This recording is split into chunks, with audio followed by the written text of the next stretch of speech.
بھائی نے کویسچن کیا کہ ہمارے یہاں مرد جب عید پڑھ کر گھر واپس آتے ہیں تو اپنے ساتھ ایک نمک کی تھیلی بھی خرید کر لاتے ہیں اور کہتے ہیں کہ اس طرح اگر ہم لائیں گے تو پورے سال گھر میں برکت رہے گی،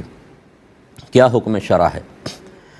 دیکھیں، اس طرح کی کوئی بھی چیز ایجاد کرنا جس میں آپ چاہے کوئی نیگیٹو سینس چیز نہ ہو، جیسے ہم بدشگونی لے لیتے ہیں بعض اوقات، اگر اس طرح کی کوئی چیز نہ ہو، پازیٹیو کوئی تھنکنگ کے ساتھ لیں، تب بھی ہمارا مشورہ یہ ہے کہ بغیر کسی شرعی دلیل کے اسے لوگوں کے سامنے عام نہ کیا جائے۔ وجہ اس کی یہ ہے کہ پھر اگر آپ اس طرح کریں گے تو پھر دوسروں کو بھی ترغیب ملتی ہے، ہمارے بچوں کو ترغیب ملتی ہے، پھر ہر چیز کے اندر اپنی طرف سے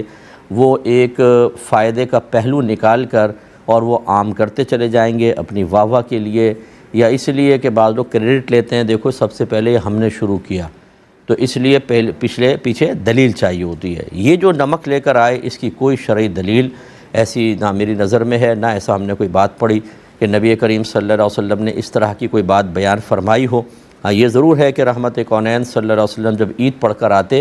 تو جب جاتے تھے الگ راستے سے جاتے، واپس آتے تو راستہ بدل کر آیا کرتے تھے، اور اسی کئی لاجک لکھی ہیں، جس میں سے ایک یہ بھی ہے کہ جب کوئی نیک آدمی، اور خاص طور پہ میرے آقا صلی اللہ علیہ وسلم چلا کرتے تھے کسی راستے پر، تو وہ راستے کی زمین کا ہر حصہ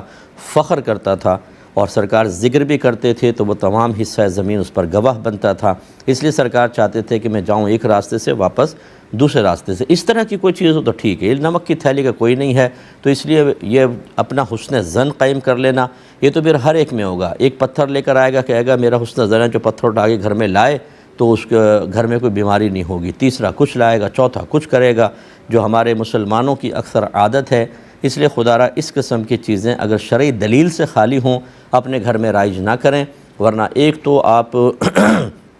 اس طرح کی باتیں رائج کریں گے، لوگ آہستہ آہستہ بعد میں کہیں گے یہ قرآن میں آیا، حدیث میں آیا، حالانکہ نہیں ہے، اور دوسرا پھر دوسروں کو ترغیب ملتی ہے، وہ بھی اسی طریقے سے نئی نئی چیزیں ایجاد کرتے ہیں۔